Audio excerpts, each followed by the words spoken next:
and maybe it took a trolley here.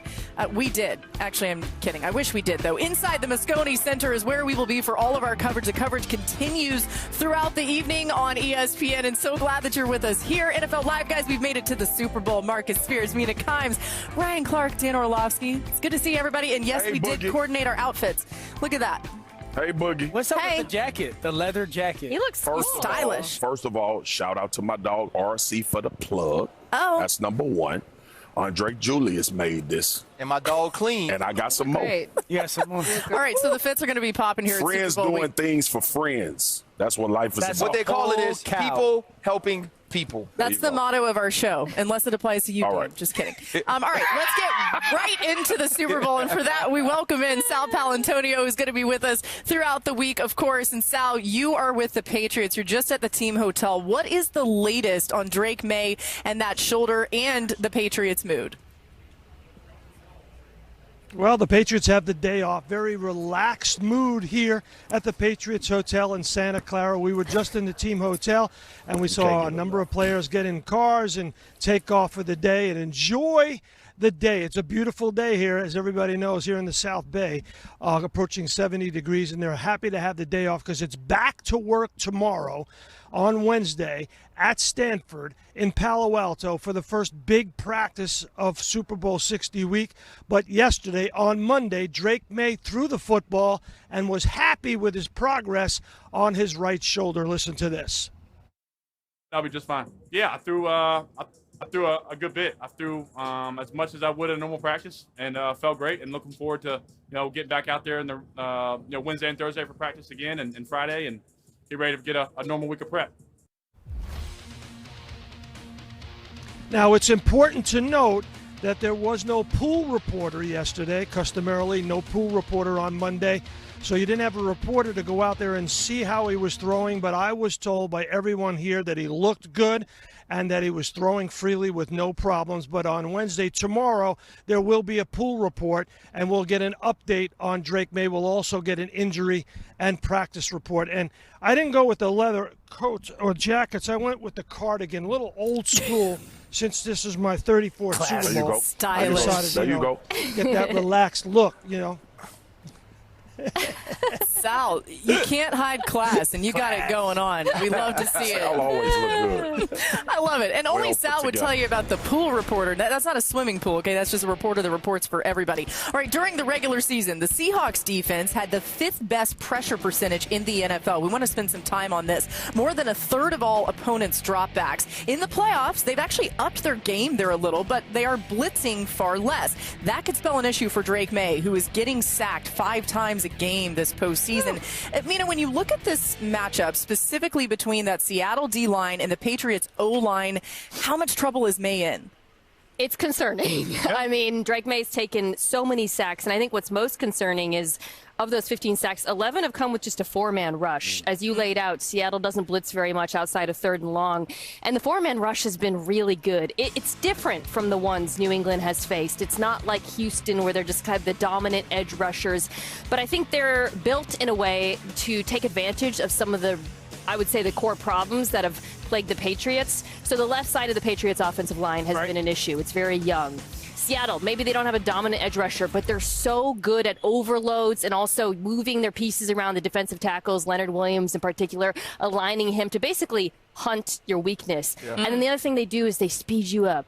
They may not blitz a lot, but they sure as hell make it look like they're going to blitz. Buddy. So as a quarterback, even though only 4 are coming, you're constantly thinking, oh, shoot, we got, there's an overload on the left side. I got to get this ball out hot. And then you don't, and then suddenly you got big bodies in your throwing windows. So even if the 4-man rush, they don't have Will Anderson, Danielle Hunter Jr., you could argue they're just as dangerous in a different way. Yeah, those 15 sacks are the most a quarterback has ever had that's made it to the Super Bowl. That's crazy. The most. I think Joe Burrow a couple years ago had that 13 and made it. So realistically, the New England Patriots, because of all that shouldn't even be here when it comes to at least that statistic.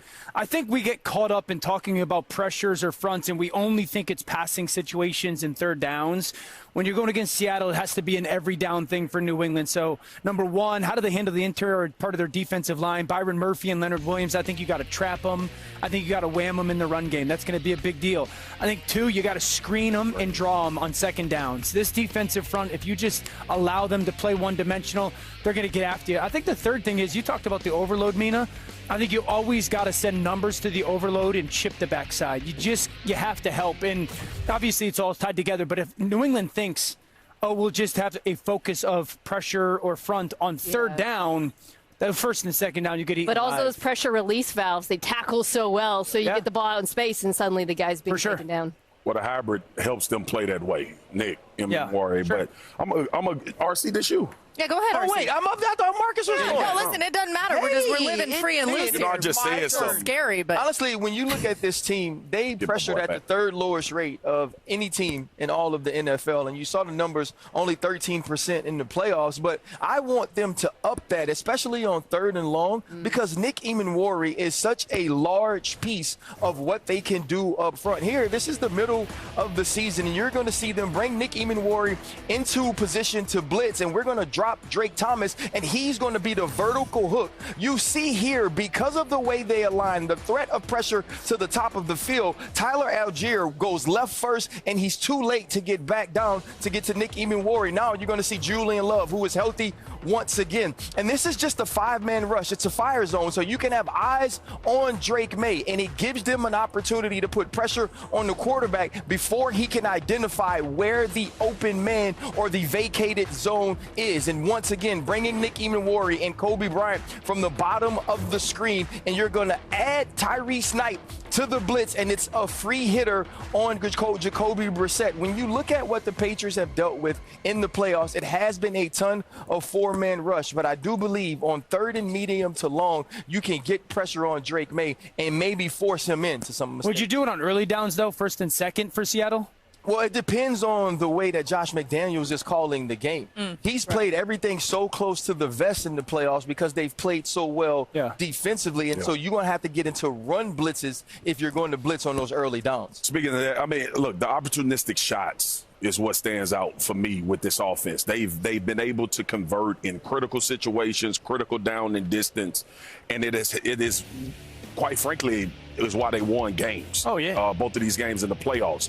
How will you be able to eliminate that? I use the Houston Texans defense because I remember Puka Nacua running a crosser and being open against Seattle. Will the DBs make these plays or will they give up these plays? And that to me is what Seattle is. You're not going to methodically move the ball on Seattle's defense. Right. You have to be explosive. And that's why we left the game last week when they played the Rams. Those were explosive offensive plays that they were able to score on or either getting down in distance. New England has kind of lived on that edge here for the last two playoff games that they've been in. And granted, it's been very similar. He had Patrick Surtain. He tried that. But then they went to the other side, hit a big third down. Max Hollins' big third down catch. You look at the Houston game. We talked about Stingley. RC hit him down the sideline late in that game. There will be a time or two where these opportunistic shots come, and who's going to make the play. And with this defense, you got to be very cautious because they are going to do it. I'm interested to see if they single them up often. Also, too, though, the other thing, they play so much zone, so I don't expect it. And when you look at them, it's going to be who do you take the shot on? If I'm Josh McDaniels, I'm looking at Reek Woolen and Josh Jobe, right? If those are guys I can get in one-on-ones that we think we can run by them in some of these zones. Create those opportunities. See, I was going to play a lot of split safety, cover 4, cover 6. Get the safety to come down and get those one-on-ones, whether it's like Booty versus Woolen. Matt Collins. And, you know, it was interesting, too, because obviously their last game against the Texans, you saw these guys that, you know, they're dealing with a really difficult defense. Drake May said one of the big emphasis for him was getting in and out out of the huddle as quickly as possible against a defense like that. You got to communicate well. You got to think that factors in too with this Seattle defense. All right, big news today for the Giants, you guys. We want to get to John Harbaugh has hired Matt Nagy to be his offensive coordinator. Nagy was the Chiefs OC last season. Now he gets a chance to call the plays as he did as the Bears head coach with Mitchell Trubisky and Justin Fields. Marcus, do you like this hire for Jackson Dart and the Giants? Mitch Trubisky, 38 starts, 56 QBR. Justin Fields, 10 starts, 31 QBR. Nick Foles, 8 starts, 38 QBR. Andy Dalton, 6 starts, 39 QBR. That's been Matt Nagy's quarterbacks while he's been calling plays. No, I'm not confident. Okay, and I get I get it. He's been around. He's been in Kansas City behind Andy Reid. Hopefully he brings some of that and the ability to play at a high level. He's dealing with a young quarterback. The Mitch Trubisky and the Justin Fields didn't work out. So, look, this league is about results. Sure. This league, you get judged on how do you develop guys. His development of young quarterbacks have been awful. And that's what that says. So I'm not indicting Matt Nagy as a bad coach. All I can look at is the last time you had 2 young quarterbacks, they didn't perform well. And now Jackson Dart, going into his second year, is going to be under his tutelage. It doesn't give me a lot of confidence, but maybe something has changed. Yeah, this is not one of those slam dunk hires for me.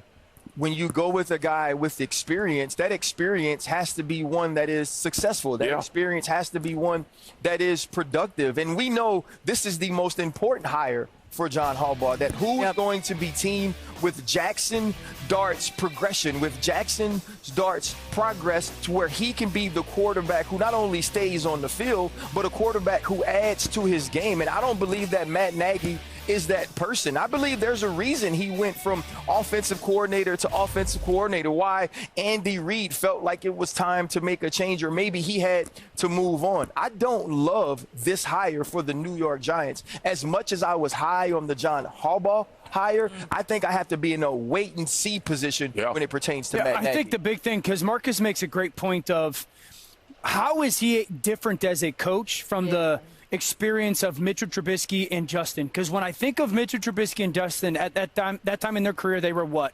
Young, talented, athletic, playmakers. How would we describe Jackson Dart right now? Same way. Yeah, right? And so the development of those 2 young quarterbacks didn't happen, and the offense hasn't been great.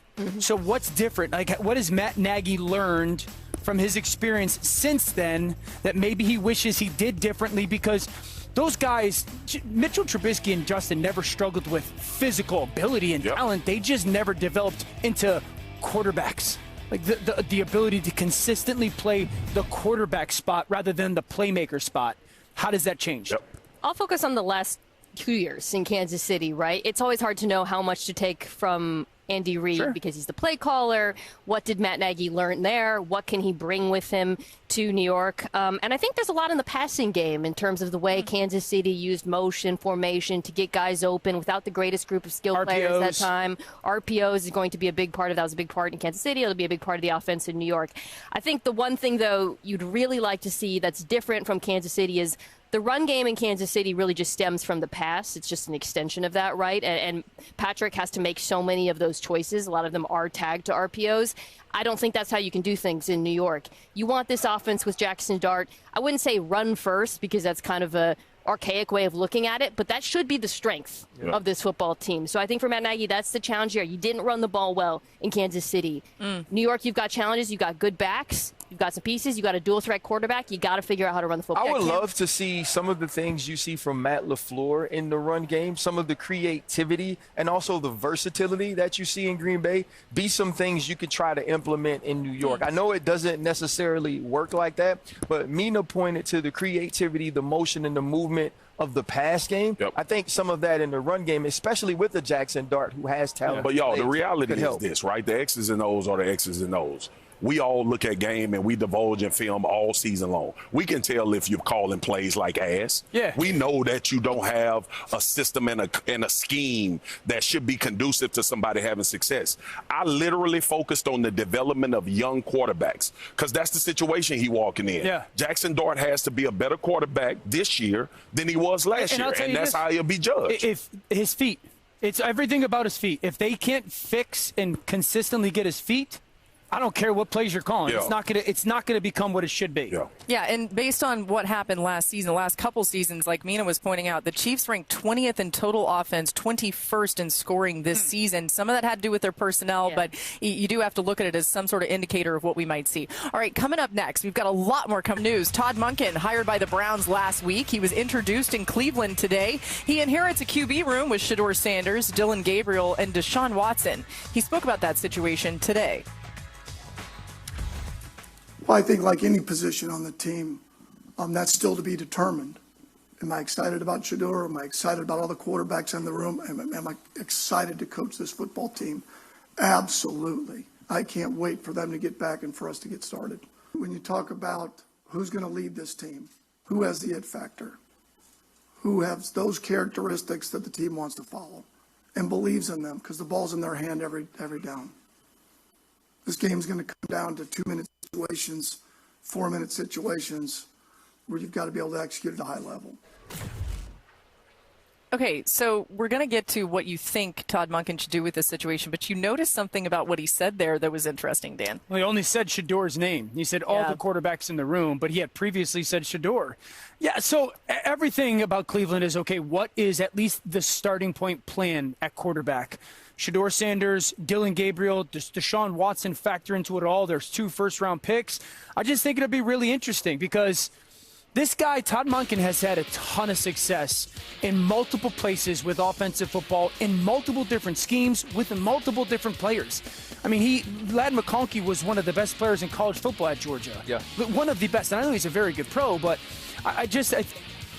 when he talks about playmaker and the ability to have the ball in their hands late in the game, if I was going to say one thing, it would be make it an open competition from day one. Yeah. Day one. And let's see. If there's not going to be a draft pick, let's see who the best guy is. Well, I think that's exactly what you have to do. You have to breed competition in Cleveland. And I don't think Kevin Stefanski was able to do that last year. Sure. It seemed like he was set on doing things a certain way. All of these men have played starting quarterback for the Cleveland Browns, and they've done it with varying levels of success and failures.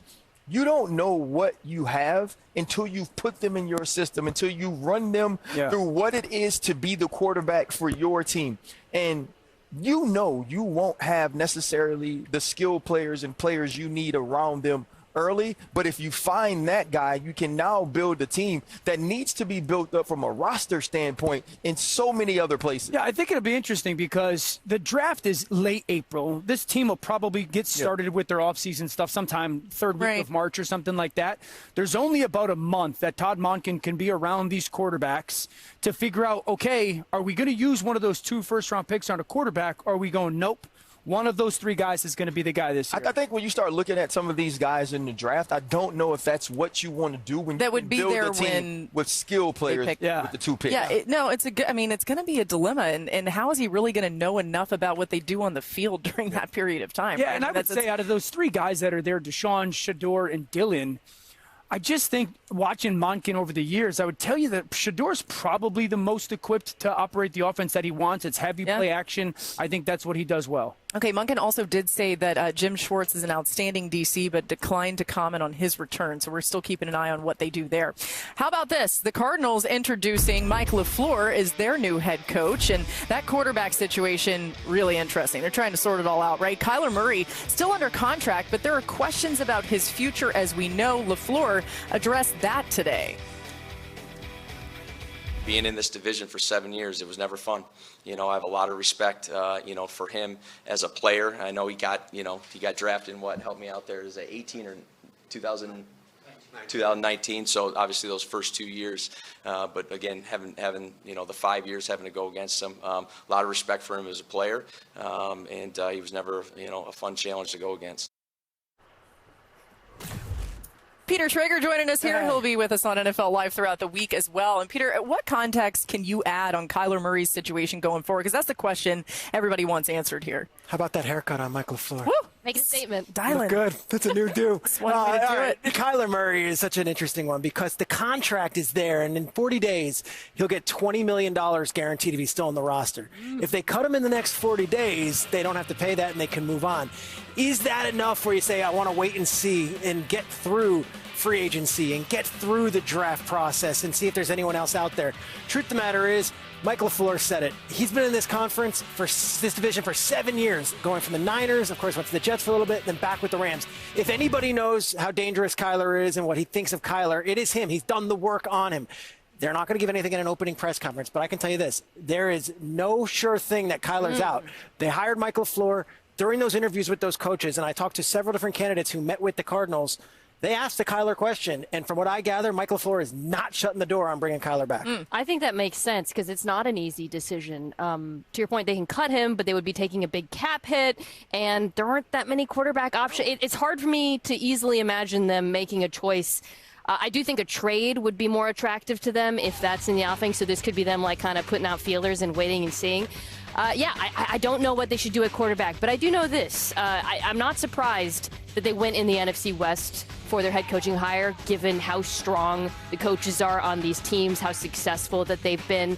And while it's hard to know exactly what Matt LaFleur is responsible, or Michael LaFleur, pardon me, I'm not going to do that approximately 1 million times between now and then. I was there for the press conference. Oh, my so God. You're not that far off. He was there. I saw he was there, yeah. No, cool. Too many brothers. Okay, so... Yeah, we don't know because Sean McVay is a play caller in L.A. But I do like the fact that he's been in that building, and it's an offense that's undergone a lot of change.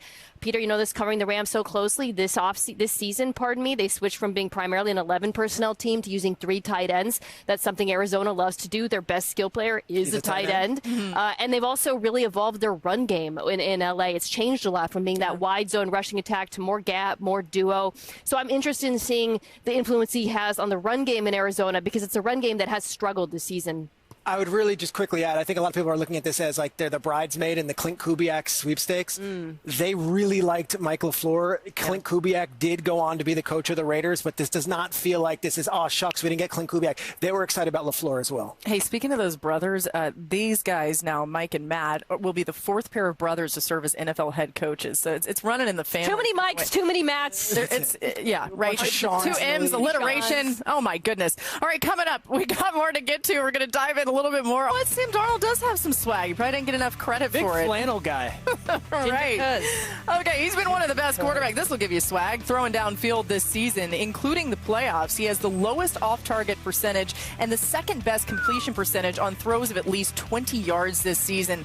Okay, he will face a Patriots defense on Sunday that allowed a 29% completion rate on throws this season. On those throws, the 3rd lowest rate in the league. So stingy on that side.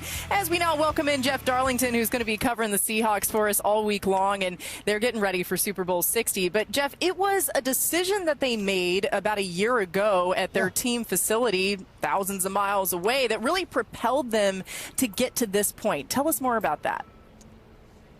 Well, Laura, this marks a sort of anniversary of sorts for wide receiver Cooper Kupp, thinking back to a year ago, exactly on this day, February 3rd, when he had posted to social media about the Rams' decision to seek a trade partner for Kupp. Now, Kupp had said at the time, I don't agree with the decision, and I always believed it was going to begin and end in L.A. Now, the Rams ultimately could not find a trade partner, and they released Kupp. And it was shortly after that Seahawks head coach Mike Macdonald recalls reaching out to Kupp about joining the Seahawks, a decision he recalled just a few moments ago. You knew Cooper Kupp through his reputation. Jake Peetz is on our staff. He's got a great relationship with Cooper. When it was first, we made it a point to, I think whenever the first time we were actually allowed to reach out to Coop, I had him on the line and just said, look, we don't get a lot of opportunities to really acquire a player like you. He's the term force multiplier. He's that with the receiver room. You can see it with the effect with a lot of our guys. That's rippled all the way throughout the whole team. Offense, defense, special teams, all 3 phases. He's helped me. And then to see him make plays in the championship game.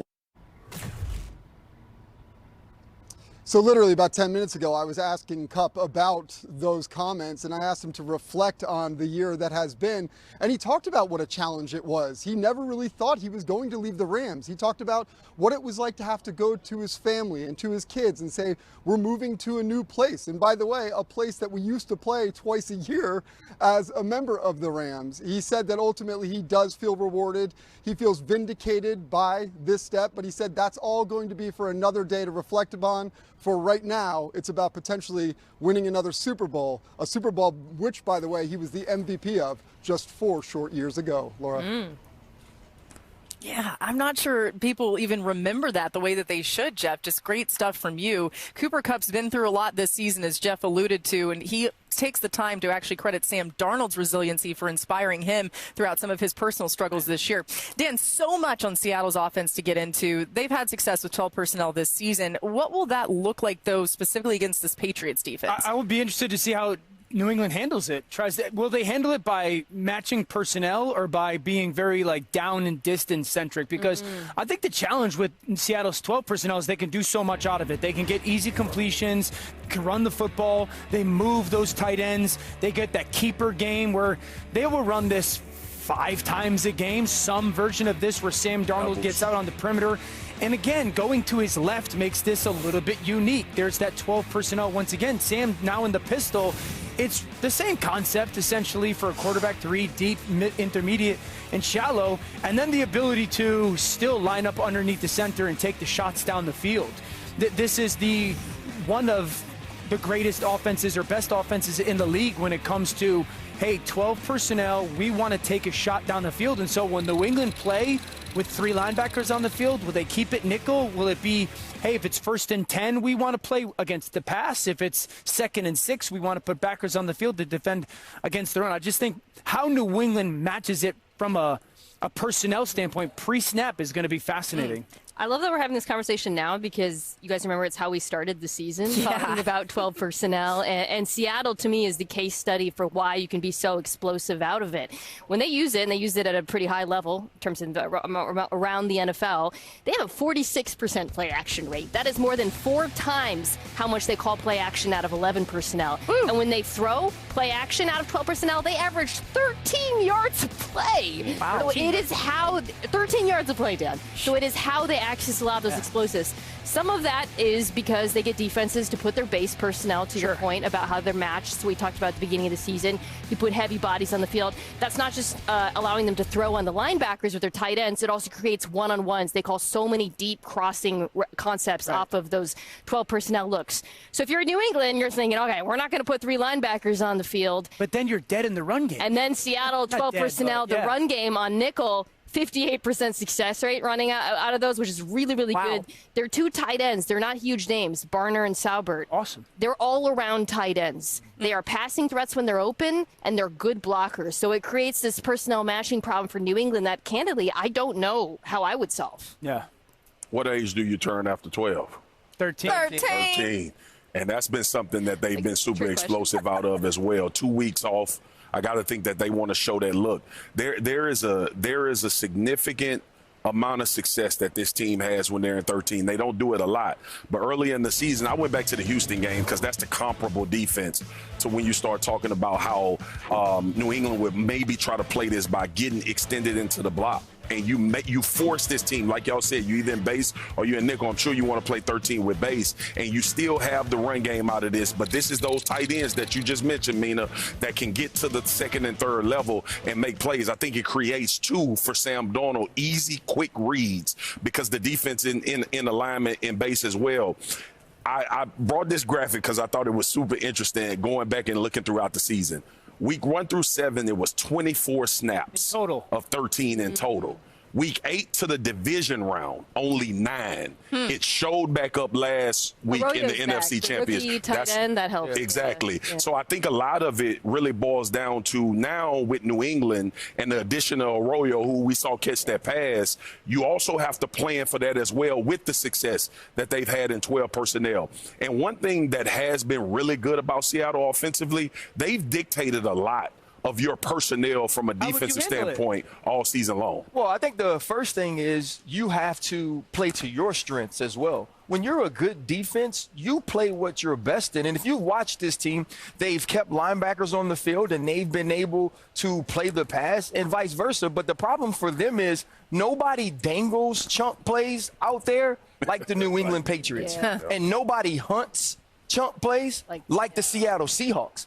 To me, that's where this game is going to be won or lost. When you watch the playoffs, there were opportunities for teams, whether it's the Chargers, the Texans, or the Denver Broncos, to take shots over the top. They just couldn't connect outside of the one we watched Stidham hit to Marvin Mims. That is going to be the game for me. Christian Gonzalez and Carlton Davis and Marcus Jones have stood up the entire playoffs, but they haven't played a team, in my opinion, who can find chunk plays out of 12 personnel the way that the Seattle Seahawks can. Really quick, I do think the return of Robert Spillane allows them to defend the run better out of nickel. I would over-index on coverage if I were them. I wouldn't be surprised if we just saw a little bit of that 6-1 look that we saw from New England years ago against the Rams, where you keep the backers on the field, they can play the edges but also get into coverage. I just wouldn't be shocked by that. I think that makes it difficult because this team passes to the flat so well. Right. And so Screen now game is so good exactly. right now. So now when you have that six-man box, also, you can get the ball to the perimeter so quickly. Run concepts. That was like designed to stop outside zone. Seattle can say, "Cool, we're going to hit you with some gaps, some wham air traffic." And handling pressure. I think we see Shaheed get the ball early and often, quickly in this football game as well. He can make something happen quick, right? Man, it just illustrates how many matchup problems this Seattle offense provides. You play down in distance to me. You have to, right? You play down in distance. And who can stay patient enough to do that? I'm sorry. I'm sorry. We got a week, y'all. We got a week. I apologize. With you, RC. Okay, we'll do it together. Time for big game props presented by DraftKings Sportsbook. I can't some life into them, stand you guys. Man. All right, we're looking at defensive props today with these two. Marcus and RC ready to win some money. No, that was funny. I walked right into it. I should have thought through it better. All right, Marcus, give me a sack prop you like. I'm going Bouye Mafe from the Seattle Seahawks. I think he's going to get a tremendous amount of one-on-ones, have multiple opportunities. And at times, Drake May, obviously, depending on his legs, as he climbs the pocket, Mafe has been really good about retracing and getting downhill. Plus, it's not one of those names that everybody's going to talk about leading into this game, but he's one of the unsung heroes on this team that's been playing well. Let's go to the secondary. What prop are you taking? I'm going to go with Marcus Jones. If I have to pick someone to get an interception, he's so ball savvy. He understands where you can try to attack this defense, especially in between the numbers, and he's a ball guy. When you have those punt return skills, you capitalize on your opportunities. All right, guys, I just booked us an Alcatraz tour, the three of us tomorrow. We're going to go there. I ain't going. I got it booked right here. That water too rough out there. That's scary. People escaped out of there, too. It's crazy. All right, on DraftKings Sportsbook, new customers bet $5 and get $300 in bonus bets if your bet wins and 1 month of ESPN on us. Download the app and use promo code NFL Live when you sign up.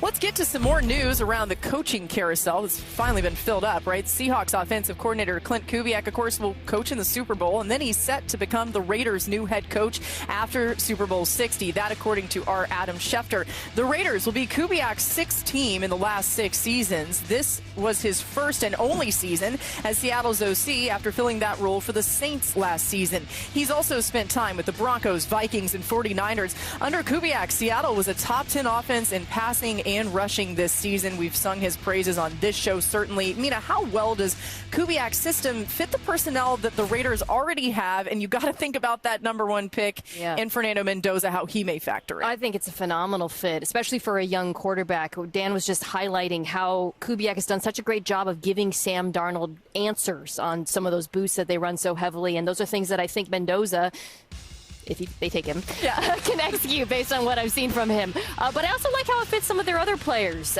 We just literally talked about Seattle and their 12 personnel. You know, his team with 2 pretty dang good tight ends, the Las Vegas Raiders. Yeah. I do think they still need to add a receiver, and the offensive line, to me, while they have some pieces that they can build on, you still got to add, especially if you're going to adopt more of that outside zone run game. But I do think that the building blocks are there, and I love the pick when you have the young quarterback in mind in particular. Can he develop a young quarterback? That's the question. Yeah. So this young, obviously Clint Kubiak is very good from an offensive football perspective. He has literally spent every breathing moment of his life in the NFL in some capacity because of his father, Garrett Kubiak. Yeah.